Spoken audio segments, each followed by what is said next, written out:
নমস্কার, আমার চ্যানেলে তোমাদের সবাইকে স্বাগত।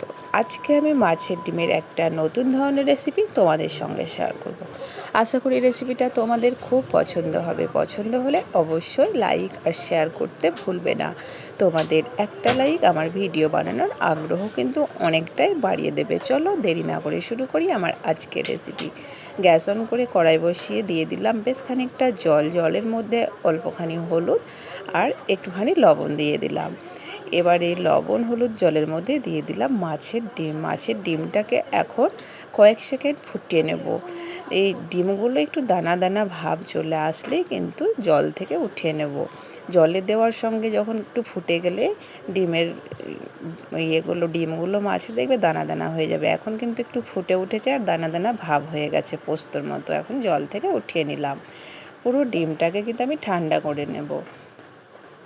এবার চলো কড়াই পরিষ্কার করে আবারও দিয়ে দিচ্ছি সর্ষের তেল। তো বেশ খানিকটা তেল দিয়ে দিয়েছি। তেলটা গরম করে নিয়ে অল্প একটু হলুদ দিয়ে দিচ্ছি। এদিকে মাছের ডিমটা আমি ছেঁকে নিয়ে ঠান্ডা হতে দিয়েছি। আর এই তেলের মধ্যে এখন পটল কেটে নিয়েছি, পটলটা ভেজে নেব। আমি কিন্তু মাছের ডিমটা আজকে পটল দিয়ে বানাবো। তো পটলটা আমি যেমন আমরা আলু পটলের পটল কাটি রান্নার সময় ঠিক এভাবেই কেটে নিয়েছি গোল গোল করে। পটলটাকে দেখো এখন ভাজা ভাজা করে নিচ্ছি। পটলটা ভাজা হতে হতে গ্যাসের ফ্লেমটা কমিয়ে রেখেছি। ততক্ষণে এই ডিমের মিশ্রণটা রেডি করে নিই। এদিকে ডিমটা খুব সুন্দর দেখতে লাগছে একটু সেদ্ধ করে নেওয়ার কারণে। ঠান্ডাও হয়ে গেছে। দিয়ে দিলাম একটা মতো পেঁয়াজ কুচি আর অল্প একটু লঙ্কার গুঁড়ো। চাইলে এখানে কাঁচা লঙ্কা কুচিও ব্যবহার করতে পারো, ঝালটা নিজেদের মতো করে ব্যবহার করবে। দিয়ে দিলাম 2 চামচ বড় চামচের বেসন। এখন দিচ্ছি একটা ডিম ফাটিয়ে। চাইলে তোমরা এখানে মশলাও ব্যবহার করতে পারো, জিরে গুঁড়ো ধনে গুঁড়ো। আমি কিন্তু অত কিছু দেবো না, এমনিতেই এটা টেস্টি হয়। যত দেবে তত ভালো লাগে না খেতে, অত মশলা মশলা লাগে, আসল স্বাদটা কিন্তু তোমরা ডিমের পাবে না। তো যাই হোক, আমি এগুলো মাখিয়ে নিয়েছি। তো আমার মনে হচ্ছে আর একটু পেঁয়াজ দিলে ভালো হতো, একটু হলুদ দিলে। তো দেখো একটু হলুদ গুঁড়ো দিয়ে দিলাম আর দিয়ে দিচ্ছি অল্প একটু লবণও, আর দিয়ে দিলাম আর হাফ মতো পেঁয়াজ। তো আবার ভালো করে মাখিয়ে নিচ্ছি সুন্দর করে। একটু ঢিলে ঢিলে দেখাচ্ছি, চাইলে এখানে বেসনে অ্যাড করা যাবে, কোনো অসুবিধে নেই। তো এটা মিশ্রণটা রেডি হয়ে গেছে। এদিকে আমার পটল ভাজাও রেডি হয়ে গেছে। পটলটাকে কিন্তু এখন তেল ঝরিয়ে উঠিয়ে নেব। আর ওই তেলের মধ্যে আমি ঠিক একই রকমভাবে আলু কেটে নিয়েছি, মিডিয়াম সাইজের দুটো। আলুটাকেও ভেজে নেব। ঠিক আলু পটলের আমরা যখন দম বানাই যেভাবে কাটি সেভাবে আলু পটলটাকে কাটলেই হবে। তো গ্যাসের ফ্লেম বাড়িয়ে দিয়ে আলুটাকেও কিন্তু বেশ লালচে করে ভেজে নেব। এতে খেতে স্বাদটা খুব সুন্দর হয় আর কালারটাও আসে। দেখো আলুটা ভেজে নিয়েছি, এখন আলুটাকেও উঠিয়ে নিচ্ছি। এখন এবার বড়াগুলো ভেজে নেব।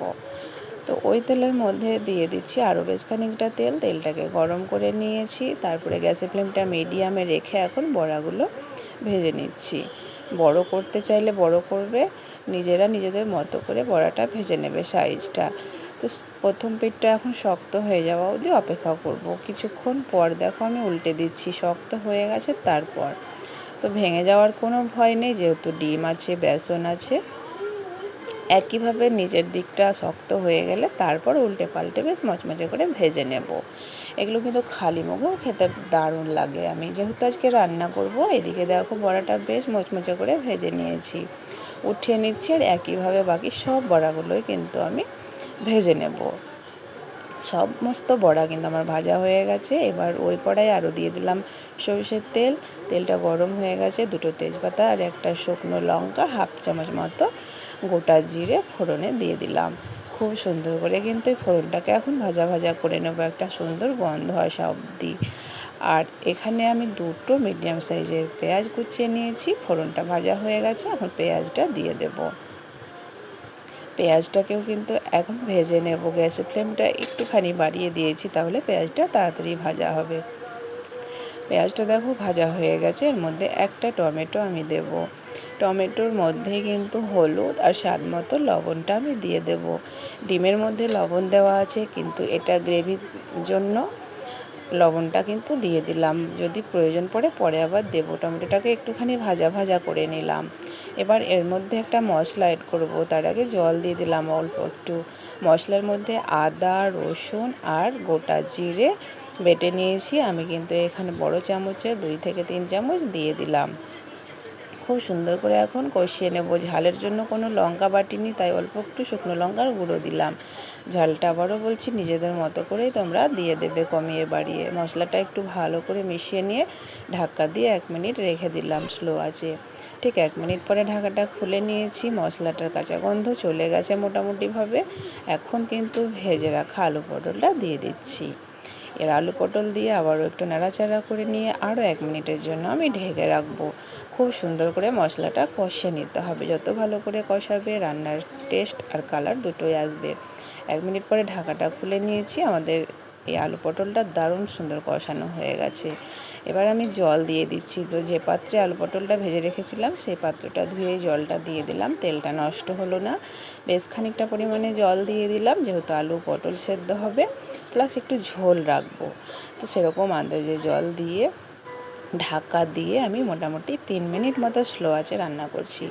ঠিক 3 মিনিট পরে আমি ঢাকাটা খুলে নিলাম। এখন দেখে নেব আলু আর পটল সেদ্ধ হয়েছে কি না। আলু তো দারুণ সেদ্ধ হয়েছে, পটল তো আরোই সেদ্ধ হয়ে যাবে তাড়াতাড়ি। আর স্লো আঁচে রাখার কারণে ঝোলটা কিন্তু শুকিয়ে যায়নি। লবণটা চেক করে নেবে, কম থাকলে দিয়ে দেবে। আর এই মুহূর্তে আমি দিয়ে দিচ্ছি ভেজে রাখা বড়াগুলো। কিছুটা বড়া আমি উঠিয়ে রেখেছি খালি মুখে খাওয়ার জন্য। বড়াগুলো দিয়ে বড়াগুলো খুব ভালো করে ঝোলের মধ্যে ডুবিয়ে দেব। আর এর মধ্যে আমি চেরা কাঁচা লঙ্কা দিয়ে দিচ্ছি। আর একটু টেস্ট বাড়ানোর জন্যে গরম মশলা বা কসুরি মেথি যাই থাকবে একটু দিয়ে দেবে, তাহলে ভালো লাগবে। তো আমি এখানে দেখো বড়াগুলো দেওয়া কমপ্লিট হয়ে গেছে। চেরা কাঁচা লঙ্কা দিয়ে দিলাম, অল্প একটু কসুরি মেথি দিয়ে দিচ্ছি। চাইলে গরম মশলা গুঁড়ো আমি এখন দিলাম না, হাতের কাছে নেই তাই দিতে পারো। সুন্দর করে সব মিশিয়ে নিয়ে ঢাকা দিয়ে স্লো আঁচে আর 2 মিনিট রান্না করব। ঠিক 2 মিনিট পরে আমি ঢাকাটা খুলে গ্যাস অফ করে দিয়েছিলাম। তোমাদেরকে দেখাচ্ছি কেমন লাগলো আজকের রেসিপি।